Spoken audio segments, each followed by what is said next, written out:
and welcome to My Consultant. Today, we'll be discussing local restaurants' desperate need to recruit immigrants. Next, we'll be talking about the Newcomers settlement services in Eastern Ontario. Also, we'll get into the 2021 census on the linguistics diversity rise in Canada. I'll get into the Latin American socioeconomic integration. And lastly, Sarah will share her viral interview with Susan Gong.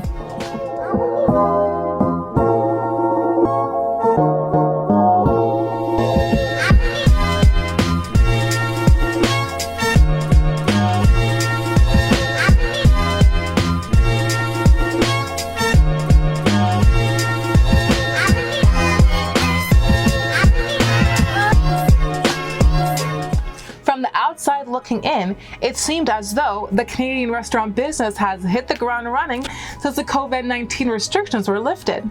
Reservations are tight, tables were filled. However, due to the high inflation costs of food, many restaurants are struggling to make a profit. And to make matters worse, there is a staff shortage, which causes these businesses to have to shorten their hours of operation. Researchers claim that businesses can either pay locals more or recruit immigrants who will work for less. As a result, provincial government states that they are willing to fast-track the immigration process for some Filipino migrant workers and other international students to transition to a permanent resident status more quickly. These efforts, however, are being stalled at the federal level. Some provincial governments and local business owners are pleading with the federal government to fast-track the processing of immigrant workers, similar to what some European countries did to ease the labor shortage in the restaurant sector. To help newcomers settle into their small and rural communities, as well as access essential services during their first year, Parliamentary Secretary to the Minister of Immigration, Refugees and Citizenship, Marie-France Lalonde, announced this week on August 23rd the expansion of the official resettlement capacity and settlement services in Eastern Ontario. Through this investment of about $840,000, newcomers will have more access to case management support. The Conseil économique et social d'Ottawa-Carleton, or the CESOC, also received just under $606,000 in additional funding to support its existing refugee resettlement assistance program. Settlement services help newcomers receive language training, find a job, and connect with their communities so they can more successfully and comfortably integrate into Canadian society. This project, submitted by the CESOC, was selected to provide additional case management services to help refugees and vulnerable newcomers settle and adapt to life in Eastern Ontario. According to the latest census, Canada has set a new linguistics record. The new 2021 Canadian census reveals a new record of Canadians whose mother tongue is neither English or French. Statistics Canada attributes the decline to people whose first official language is French tend to be older and haven't consistently passed down the language to further generations. The average age of newcomers to Canada are between 25 and 35. As of last year, about 12% of people in Canada spoke a non-official language at home. The trend is mainly driven by immigration and continued even through the pandemic, despite immigration slowing down due to COVID-19 restrictions and related backlogs. Mandarin and Punjabi are the most common non-official languages, with more than 1 million people predominantly speaking one of the two languages. At the same time, European languages like Polish, Italian, or Greek are starting to fade. The decline is primarily linked to the speakers of these languages aging, a significant portion of whom migrated to Canada before the 1980s. With all that being said, English and French are still the most common languages spoken in Canada, and 90% of Canadians speak at least one of the official languages. One of Canada's greatest strengths is our diversity and our commitment to inclusion. This gives us a better understanding and respect for human rights. Our partners in Latin America are experiencing challenges from increased human mobility, where refugees and migrants are often faced with unfair recruitment practices, a lack of social protection, and a shortage of adequate work or inclusion into local labor markets. Taking a stand, the Honorable Sean Fraser, Minister of Immigration, Refugee and Citizenship, congratulates the International Labour Organization for successfully completing its first Canada-supported capacity building project. This project seeks to improve socioeconomic integration of Venezuelan refugees and migrants in Latin America. Minister Fraser is also pleased to announce a launch of 2 additional capacity building projects to further improve the quality of life and job opportunities for migrants and forcibly displaced persons. The first project focuses on improving fair recruitment practices as well as the integration of migrant and refugees, as well as returnees into local labor markets in Costa Rica, Guatemala, and Honduras. This initiative will review and propose updates to labor codes, support skills certification, and enhance access to professional training. It will also deliver technical help to public and private sector organizations on fair recruitment practices. The project aims to prevent them from being victims of human trafficking and forced labor. The second project supports the regional strategy in Latin America for the socioeconomic integration of Venezuelan refugees and migrants. This project focuses on improving skills, employment, and access to decent work in Colombia and Panama. This is done by creating a network of public employment service providers and implementing a regional scheme to recognize and certify professional and occupational skills. It will also provide technical support for public employment service providers and career training institutions to create or strengthen programs for refugees and migrant workers. Both of these projects aim to successfully integrate migrants and refugees into the local labor markets by supporting skill certification and simplifying access to training needed for various occupations and sectors. You can find more on these projects at www.canada.ca.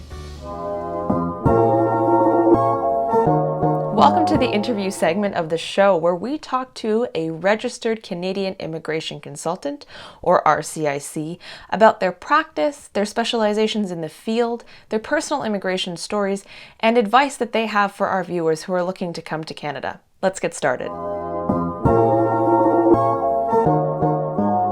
Today we're speaking with RCIC Susan Gong, who practices out of Toronto, Ontario, but has offices globally. We are really excited to hear what she has to say.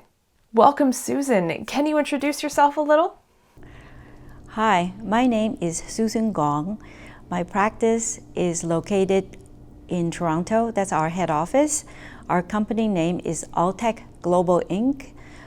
We've been established since 1992.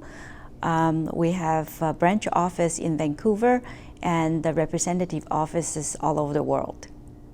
Do you do a lot of traveling then? Yes, I do. Yes, I do. Now without the COVID, then I travel more now. And do you have any specializations? We've been in practice for over 25 years. Actually, we do all type of cases, from business immigration to temporary visas.